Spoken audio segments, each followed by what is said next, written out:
Hello everyone, स्वागत है आप सभी का आपके अपने यूट्यूब चैनल हरीश क्लासेज पर।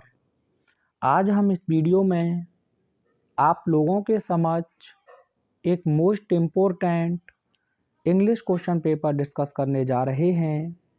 तो आइए बिना समय वेस्ट किए हुए इस क्वेश्चन पेपर को देख लेते हैं।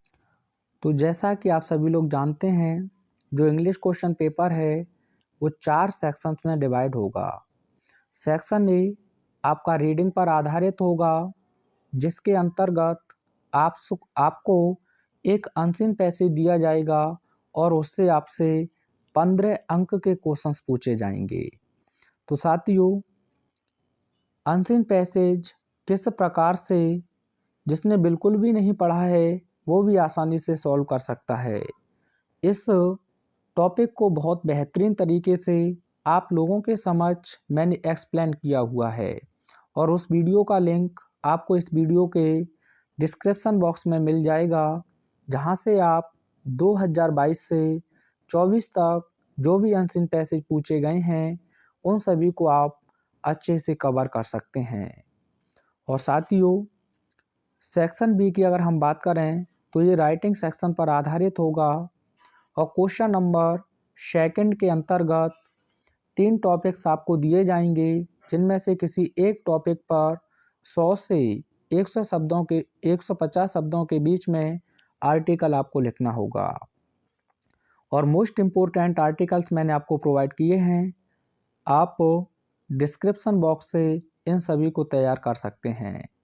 क्वेश्चन नंबर थर्ड के अंतर्गत आपको 2 लेटर दिए जाएंगे, जिनमें से किसी एक लेटर को आपको लिखना होगा।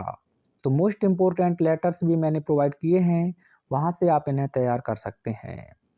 सेक्शन सी आपका ग्रामर पर आधारित होगा और क्वेश्चन नंबर 4 के अंतर्गत 5 क्वेश्चन आपसे MCQ बेस्ड पूछे जाएंगे, जिनके सही आंसर को आपको अपनी आंसर शीट पर मेंशन करना है।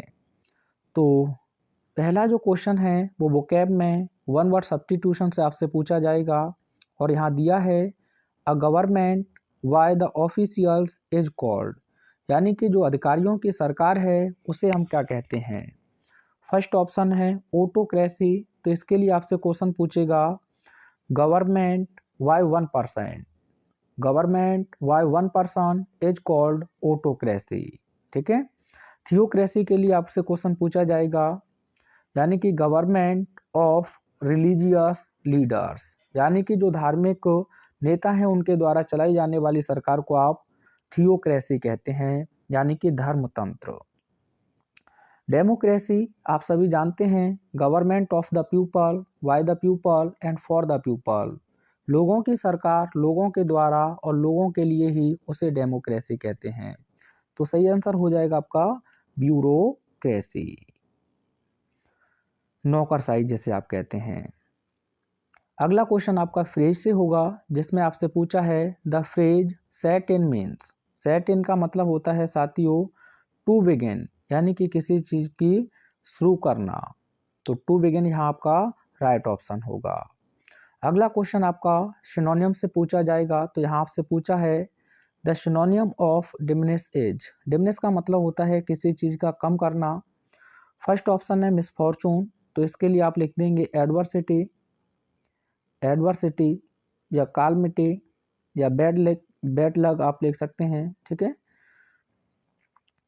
आगे कर्स, कर्स के लिए आप जानते हैं अभिशाप होता है, तो बैन लिख देंगे।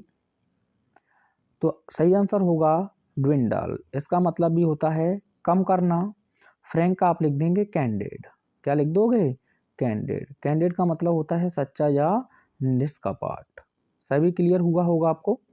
आगे देखिए, अगला क्वेश्चन सिंटैक्स से ही रहेगा आपका। Which of the following sentences is oblique are correct. आपको कुछ सेंटेंस दिए हैं, जिनमें से एक या एक से ज़्यादा सेंटेंस सही हैं, वो आपको बताना है। तो फर्स्ट सेंटेंस है you he and I R good friends, तो ये बिल्कुल आपको correct arrangement of personal pronoun से पूछा है, तो ये बिल्कुल सही है। 231 के नियम में लिखा हुआ है। सेकंड पर्सन यू होता है, थर्ड पर्सन में ही सी इट होता है और फर्स्ट पर्सन में आई और बी होता है, तो 2 से 31 में लिखा हुआ है, बिल्कुल सही है। आगे है except he all were present. तो साथियों एक्सेप्ट की बात करें तो इसका मतलब होता है के सिवाय या को छोड़कर। ये पार्ट्स ऑफ स्पीच में अपने आप में प्रीपोजिशन है। CDS 2024 में ये पूछा गया है आपसे। प्रपोजिशन के बाद हमेशा आप ऑब्जेक्टिव केस का प्रयोग करते हैं, तो यहाँ ही नहीं हिम होना चाहिए था, तो ये अपने आप में क्या हो जाएगा, गलत। अगला है I who is your teacher will teach you, यानी मैं ही तो हूँ जो आपका अध्यापक हूँ, जो आपको पढ़ाएगा। तो साथियों हु जब आपको रिलेटिव प्रोनाउन के रूप में देखने को मिले, तो इसका जो एंटीसीडेंट है यानी पूर्ववर्ती जो सब्जेक्ट है उसी के अकॉर्डिंग आपको हेल्पिंग वर्ब, मेन वर्ब का प्रयोग करना है। हेल्पिंग वर्ब या मेन वर्ब का प्रयोग करना है। देखिए आई आपका एंटीसीडेंट सब्जेक्ट है, तो इसके अकॉर्डिंग आपको एम लगाना था, तो ये भी गलत है, लेकिन उसने सही पूछा है हमसे। आगे है waters are necessary for human beings, यानी कि जो जल है वो मानव जाति के लिए आवश्यक है। तो वाटर आप जानते हैं अनकाउंटेबल नाउन होता है, तो इसीलिए वाटर रहेगा, एस नहीं लगाएंगे, और अनकाउंटेबल नाउन है तो एज, तो ये भी गलत है। तो सही ऑप्शन केवल एक था, तो देखिए किसमें दिया है, फर्स्ट ऑप्शन में ही दिया है, ओनली ए आपका सही है। The antonym of rigorous is, rigorous का आपको एंटोनियम्स बताना है। फर्स्ट माने तेज होता है, सेकंड माने पवित्र होता है, तो प्रोफेन है इसका एंटोनियम हो जाएगा। प्लीजर माने आनंद होता है, तो सिंपल सही हो जाएगा। कठोर का क्या हो जाएगा, सिंपल। ठीक है, आगे क्वेश्चन नंबर 5 के अंतर्गत जो फर्स्ट क्वेश्चन होगा आपका वो डायरेक्ट इनडायरेक्ट से पूछा जाएगा, और इसमें 2 क्वेश्चंस आपको दिए जाएंगे, किसी एक को आपको इनडायरेक्ट में चेंज करना है। तो फर्स्ट क्वेश्चन है कॉमा इन्वर्टेड कॉमाज में, हु आर यू सर, श्रीमान जी आप कौन हैं, and why are you here, और तुम यहाँ क्यों हो, ही आस्क्ड द जेंटलमैन, उसने सज्जन व्यक्ति से पूछा। तो ये हमारी रिपोर्टिंग वर्ब है, इंट्रोगेटिव सेंटेंस है, तो पहले से ही आस्क्ड दिया है, तो आप आस्क्ड ही लिखेंगे, तो लिख देंगे आप he asked the gentleman, gentleman. ठीक है, WH बड़ी ही कनेक्टिंग वर्ड हो जाएगा, तो हम लिख देंगे हु। अब असर्टिव सेंटेंस लिखना है। अच्छा यहाँ एक छोटी सी गलती हुई है, सर या मैम आए तो आपको रेस्पेक्टफुली वर्ड का भी ध्यान रखना है, तो आप लिखेंगे यहाँ ही, क्या लिखेंगे, ही। अब चाहे तो आप यहीं लिख दें रेस्पेक्टफुली, क्योंकि सर शब्द आ जाए जिस पे मैंने ध्यान नहीं दिया था, रेस्पेक्टफुली। उसके बाद आप लिख देंगे asked the gentleman, the gentleman. ठीक है, आप चाहें तो जेंटलमैन के बाद भी रेस्पेक्टफुली का प्रयोग कर सकते हैं। अब असर्टिव में आपको बदलना है, तो आप लिख देंगे हु। यू असर्टिव बनाएंगे तो यहाँ लिख देंगे ही, और वॉज एंड व्हाई, फिर असर्टिव में लिखिएगा ही वॉज देयर। इस टॉपिक को भी डिटेल में मैंने आप लोगों को कराया हुआ है। 5.5 घंटे की मैराथन अगर आप देख लेते हैं तो उसमें आपकी पूरी कंप्लीट वोकैब और पूरा ग्रामर पोर्शन कवर हो जाएगा। अगला क्वेश्चन है the old woman said to me I lived here with my servant for a week. Assertive sentence है, सेड टू को आप टोल्ड में बदल देंगे, तो आप लिखेंगे यहाँ द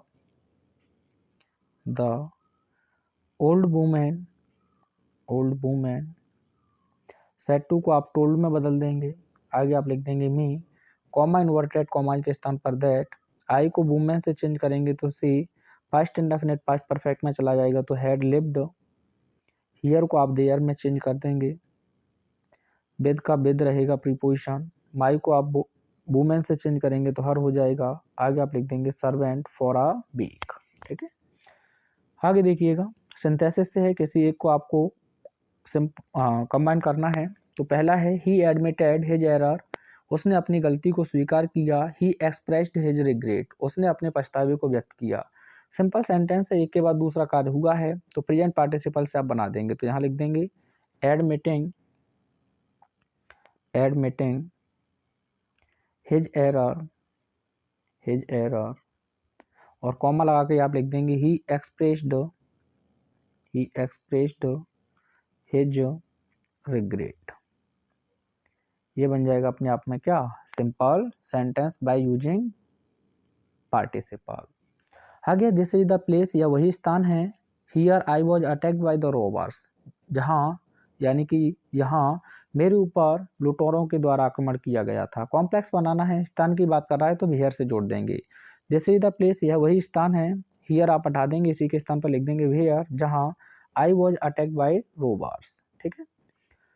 ट्रांसफॉर्मेशन से है, किसी एक को ही बनाना होगा। यहाँ भी Kolkata is the biggest city in India, positive बनाना है साथियों। जब भी सुपरलेटिव में आपको सिंगुलर काउंटेबल नाउन दिया जाए तो आपको पॉजिटिव बनाने के लिए नो अदर का प्रयोग करना होगा सबसे पहले। तो आप लिखेंगे नो अदर। यहाँ नाउन लिखना है आपको सिटी, और फ्रेज दिया है तो आप लिख देंगे in India. Singular helping verb लिखेंगे इज, उसके बाद एज, पॉजिटिव डिग्री लगाओगे तो बिग, आगे एज कोलकाता।